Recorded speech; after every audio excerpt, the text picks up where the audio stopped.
Welcome to Powrup, the podcast that uncovers the unique challenges women leaders face today. Join your hosts Nat and Kristen as we dive into the tough topics and provide actionable insights you can apply right now. Don't forget to hit subscribe so you don't miss any episodes.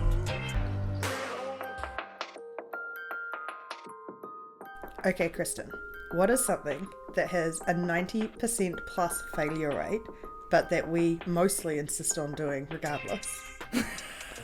I feel like I know the answer to this because we planned this podcast. So I'm going to guess New Year's resolutions. Correct! The bonus prize goes to you.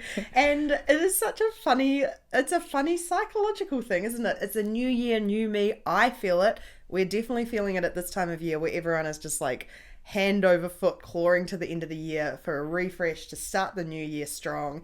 And as part of that, we often do New Year's resolutions. And in the past, it's been things like quitting smoking, eating healthier, exercising more. Post-COVID, it sounds like it's more around mental health and finances and all that sort of stuff. But largely they fail by like 19 days in, right? Yeah. Something like that. Yeah. And so 50% of adults claim to make them, although we think secretly more do. You probably are making them, but unwilling to share what those are for a few reasons. If you fail, protecting yourself, that kind of thing. But less than 10% of us stick with our New Year, New Me goals. So, do you set New Year's resolutions? No, I don't. And I'll tell you why. Tell me why. Yeah.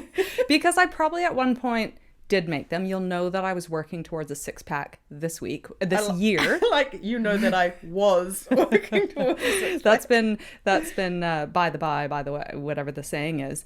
I'll explain why I think it failed. And probably years and years and years ago, I did set a New Year's resolution. It probably was a thing way back when. And it didn't work. I didn't stick to it. And what I've learned through this research is the 3 reasons why they failed. And I think my New Year's resolutions of past have fit into 1, if not 2 or 3, all of these categories as to why they failed. So I think I didn't know how to set them to be successful. And thanks to Powrsuit and this podcast, now I do. So the 3 reasons are, we're not considering the why behind them. So the big why. Why are you even doing this? Why do you want to change? Why do you want to go from A to B? The second is we're thinking too big. 6-pack, maybe. That was a little bit stretched too far. I mean, I was going for a 12-pack, so. And the third point of why New Year's resolutions fail is we're probably not ready to change. And there's a whole psychological thing and process that we have to go to. So those are the 3 reasons. What about you? Do you set them? Yep, I love them. Oh. Goal-orientated of you. I set really stupid ones. No, I don't set stupid ones. I break all the rules. Yeah, I have all the reasons for failing and generally do fail. My last one was after a year of health issues around all my friends and family.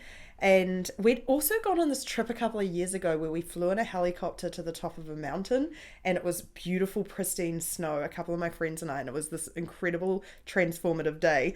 And so my New Year's resolution this year was fewer hospitals, more helicopters, which felt like a really legit at, midnight, 1 a.m.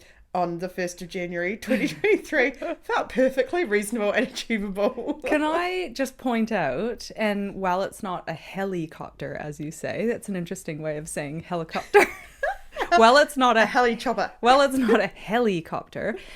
You flew on an airplane to a wine region of New Zealand. You tested wines all day yesterday, and then you flew home. Can I just add It's that? actually the day before. Sorry, Saturday. And it kind of fits in. I'm sorry, but I know. Yeah, so you kind of made it. I know. I actually do a great job of living true to my New Year's resolutions. Yeah. And when we were talking about this podcast, I realized one of the reasons why is that sounds silly and it's very bougie and it's thinking too big. But what it actually means is embrace opportunities and live life big and say yes to really crazy cool things and never sort of settle into a dull and boring life where I sit in front of Netflix a little bit too much.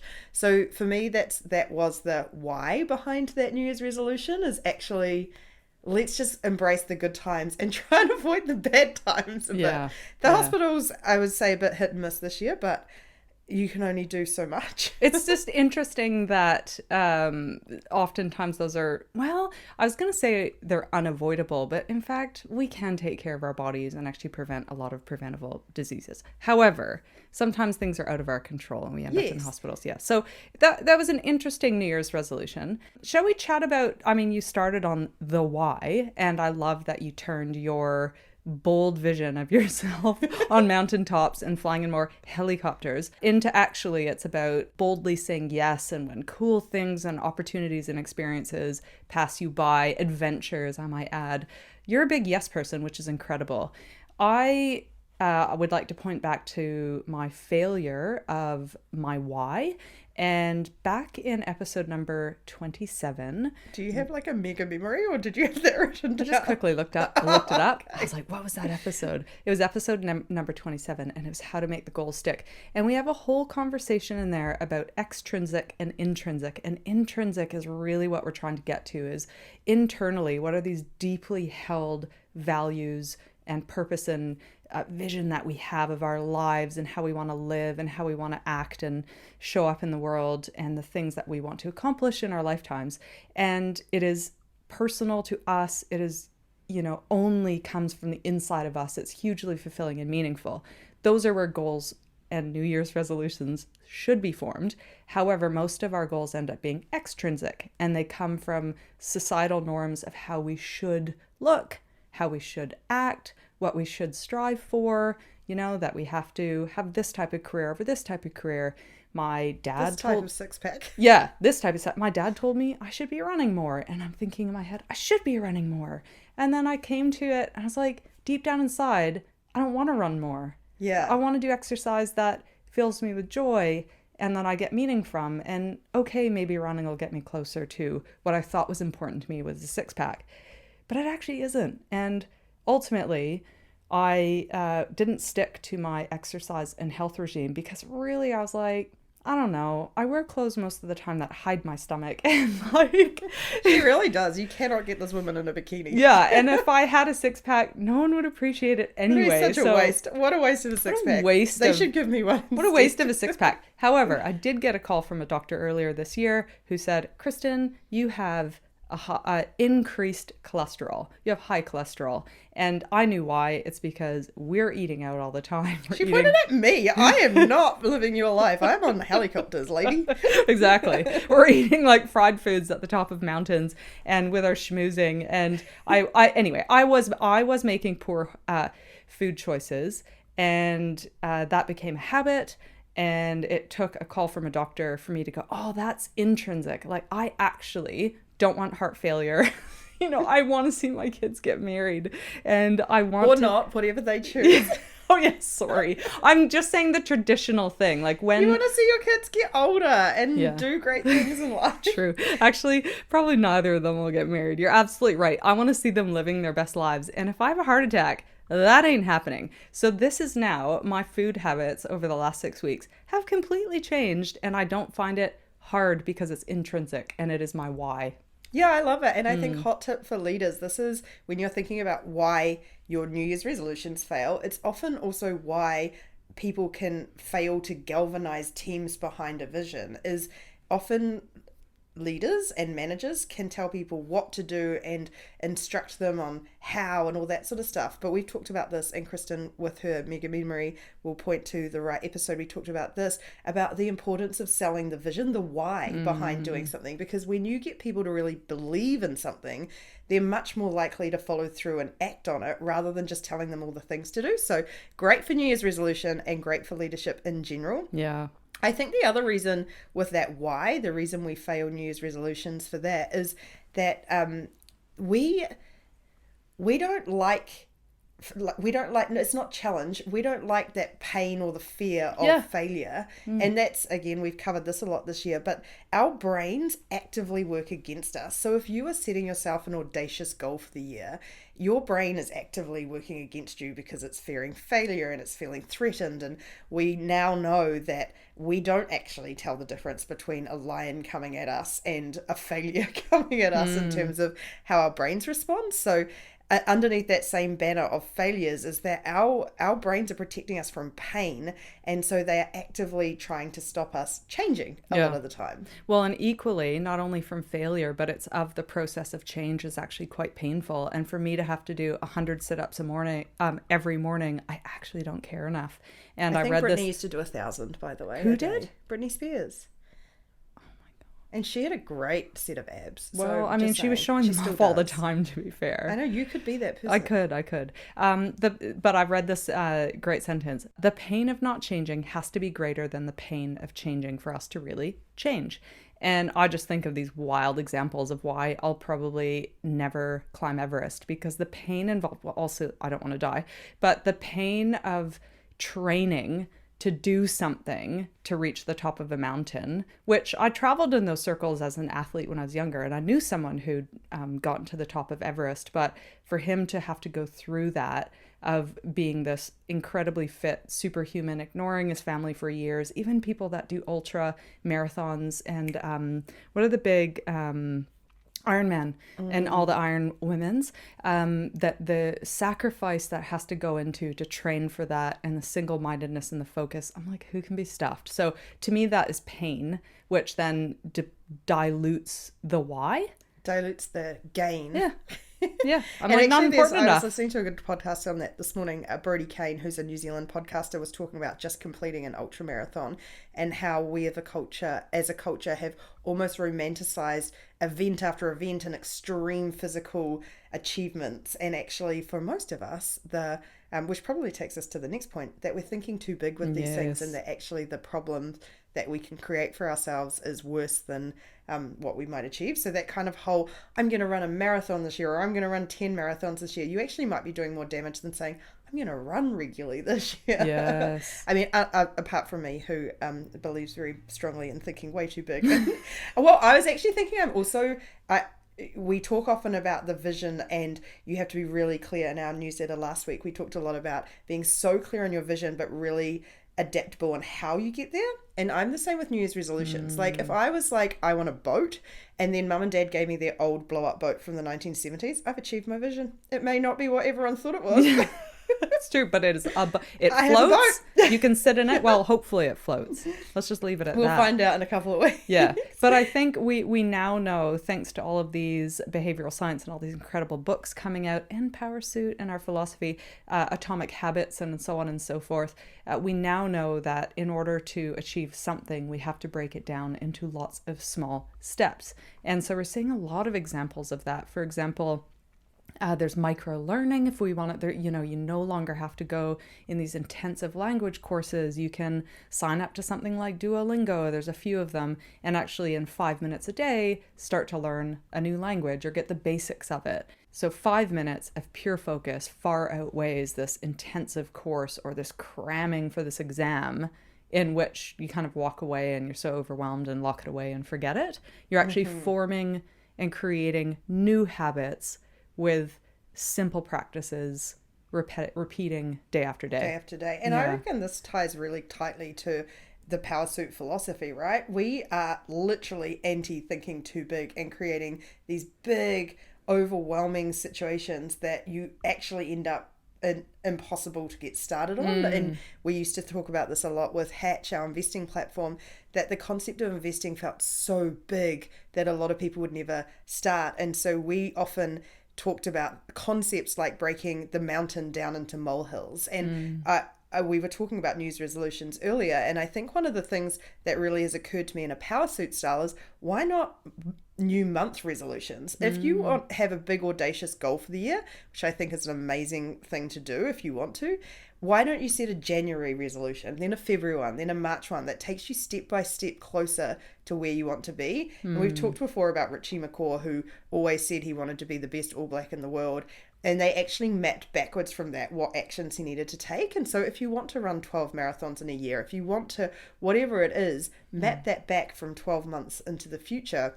And give yourself one action a month or one goal a month. And that, to me, feels far more Powrsuity, but also, like you said, with behavioral science, much more likely to hit above the 10% success rate. Yeah, well, because if you wake up and it's this big goal, it ends up being more horrifying than inspiring, because it's like, I don't even know how to take the first step, and it's so daunting. Whereas I know that someone had this real dream to build their dream garden in out front of their house and have this beautiful garden. And it's like, what is even the first step? And you know what she did? She set a timer and for 5 minutes, and she went out and she weeded for 5 minutes, and that was it. And she was so, it was like this weight had been taken off her shoulder. So the next day was 5 minutes of something else. And she just got out there and started to slowly and methodically do a little corner or a little section or a little task every day. And it made that concept of getting this new garden tangible and real in her life in small actions. I love it. I think my mum did a very similar thing when they were moving from the big 4-bedroom family home they'd lived in for 20 years into an apartment. And can you only imagine, we're also a family of hoarders, so the amount of stuff that they had to get rid of. So she just said every day for a year and a half, because they'd bought this apartment off the plan, she was going to throw out one thing every day or go through one cupboard. And she just did it. And by the time they moved, it was so much less stressful, because she just sort of chipped away at it over a very long period of time and set a really reasonable task. And I suppose on that, under this banner of thinking too big, is a new concept to you, I believe, but a really, really powerful concept about habit stacking. Yeah. Do you want to give us an intro on that? Well, I love that, because we ran a power session in Christchurch. It was our first one a couple weeks ago. What an incredible group of women. And it was so fabulous. And someone introduced this concept, and I just said, you know what, I'm going to stop. And I think I know what this is, but could you explain for those that don't know what it is? And inside I'm thinking, for me, I don't know what it is. That really works, by the way, as a meeting hack. And what it was is, we've got already thousands, hundreds, if not thousands, of existing habits. For me, I have to have a warm cup of coffee, ideally brought to me in bed, every single morning. Just for those, in case you didn't, what was it? In case you didn't hear that. Could you explain for those who didn't hear that? Yeah, this morning I lay in bed a little bit longer waiting, and finally I was like, I'll give you the first to get up, damn it. But, everything from, when I shower or when I might walk the dog, like these are all just habits that I now do automatically and take real pleasure in, particularly the coffee thing. But the habit stacking is now saying, pop another habit that you want to adopt on top of an existing habit. So for example, if I wanted to take up meditation, that would be ridiculous of me to say, just every night before bed, I'm going to meditate. That'd be a disaster. Because what am I doing every night? Every night it's something different. I might be watching a show. I might be driving a child. I might be whatever. There's no consistency. However, if I were to say, after every morning coffee, which I know happens every morning, meditate for 3 minutes. I might start at 1. I might build that up to 3. That is habit stacking. That is powerful. I love it. And I do quite a lot of that as well. I'm very much a fan of efficiency when it comes to cleaning. So I'm the person who gets out of bed in the morning and makes a cup of tea, which I have calculated to be about 6 minutes. 3 minutes to boil the kettle, 3 minutes to brew the tea. Yes. So in that 6 minutes, that's my cleaning time in the kitchen. And I just use that, and I just go for it. If I'm having a shower and I want to stay in the shower longer because it's lovely and delightful, that's where I clean the shower while I'm in the shower. So it's just finding those little things that you already enjoy and that you love doing, and then tacking on a thing. I think there's a few other ones which I need to do more of. I used to only watch my favorite show when I was running on the treadmill. Another one could be during a particular show doing 5 push-ups in the ads, or whatever it is that's just a really quick, easy win. And again, that's going against that big reason for failure, which is thinking too big, and breaking it right down into something that you actually will succeed at. And we're going on a lot of tangents here, but when you're talking about a 90% failure rate, it's actually, what is it? The definition of crazy is to keep doing the same thing over and over again, expecting a different result. So these things are really simple changes that you can make to maybe increase your chances of success. Which, on the subject of change, takes us to the third reason for failure, which is we're not always actually ready for it. No, that's right. There actually is a process that we have to go through before we're psychologically ready to actually make change. Because remember up top, we talked about the pain of not changing has to be greater than the pain of changing to really change. So there has to be some sort of reward associated with it. And there's a process we go through. The first is that we go through something called pre-contemplation. You're just aware that something has to change. For me, a doctor call. Okay, that was like, oh gosh, okay, something has to change. Then there was contemplation. You're thinking about making a change. So you actually have to let yourself go, I think I'm ready for a career change. I think I'm ready to change up how I live or put in some more wellness practices in my life. You're contemplating this. So first of all, you have to be aware of something and be prepared to go through a little bit of pain and new habit forming. Then there's contemplation. There's the preparation. Now you're actually starting to put a plan together to make the change. We gave you a few tips as well on how you might do that. And then finally, there is the action. You make the change. And if you just can't, you literally can't go straight to action. You actually have to let yourself go through that. I really like that. And I really like that when you talk about it in context of even tiny actions and habit stacking as well, is in my opinion, you can fast forward some of that. And I was reading an Instagram post from someone who was celebrating a year without drinking any alcohol. Wow. And she didn't set about doing a year without alcohol. And if she had, she probably would have failed.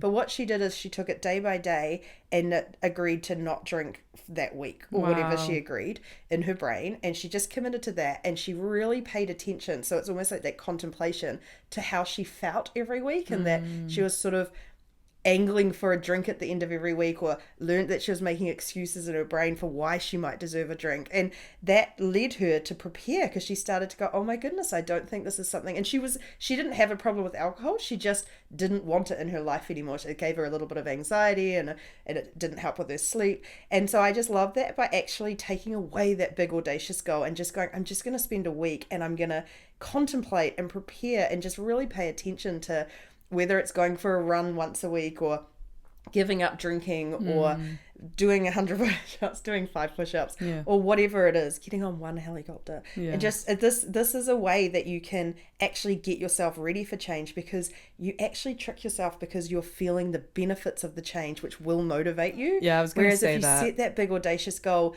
it's going to feel all or nothing. And I just really loved that post, because she was just saying all the crazy changes that had happened in her life that she wouldn't have even guessed a year ago, but just the level of, also stuff that we know, which I'm not giving up drinking anytime soon, but mad respect to her. And I just thought that was such a great showcase of the difference. Well, and you had mentioned that, I suppose, reward really, and we know that habits stick with reward. There's this whole loop of, seeing progress, and then we get that dopamine hit and experience pleasure. And it could be pride, like she clearly would be really proud of herself. She's probably noticing all sorts of rewards as part of it. Yes. She's more alert, maybe less brain fog, could be a weight thing. She could be fitting into her clothes differently, all of these rewards. And that is, I hate to break it to you, Kristen, she already had a 6-pack, so okay. She's fine. Who is this woman?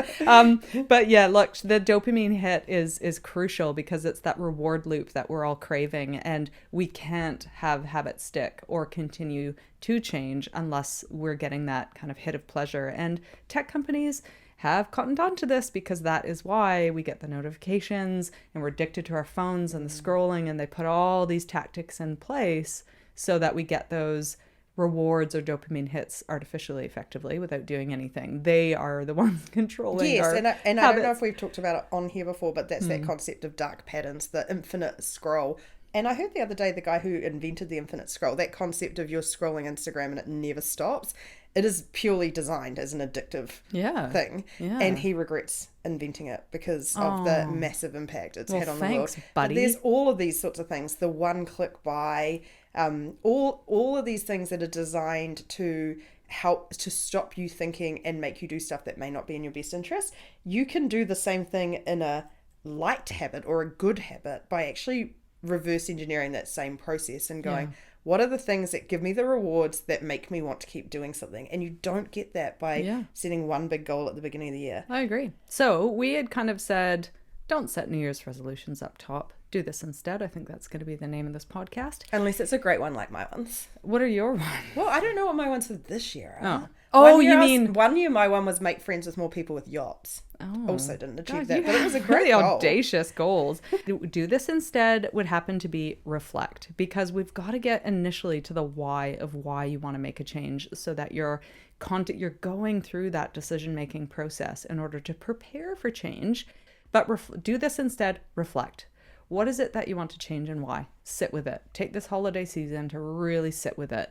Get to the meaning in order to get to the motivation.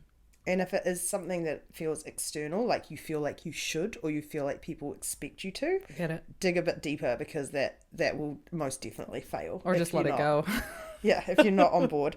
And then the second one is a mindset shift. And this is sort of the approach we take to Powrsuit as well, of small actions and taking an experimental approach to change, and realizing that you're going to have to try a whole bunch of different things and see what works and see what doesn't. So if you've got a big audacious goal, go for it, but break it down and think of it more as a year-long experiment where you're going to try a different thing each month and see if it works, or week or day, and see if it works, and reflect on it and see if it doesn't. And that's okay. If one thing doesn't work, that doesn't stop it feeling like your whole resolution's off. It's just that one of the experiments didn't work. Amazing. If you are going to set a resolution, let us know. If you think it is small and manageable enough and you're motivated by it, or let us know if you're going to reflect. I'll put up a bit of a poll to ask if you're going to reflect this holiday period or not on any 2024 changes. As Nat said, people after COVID are looking at well-being, they're looking at managing finances, and just general health as opposed to weight loss, just general, feeling great about themselves. So again, we would love 5 stars. We would love your reviews and your love. You can hit us up at hello@powrsuit.com. And there's some more information on our power sessions in the intro, and look forward to meeting you in person in 2024. Take care. Bye.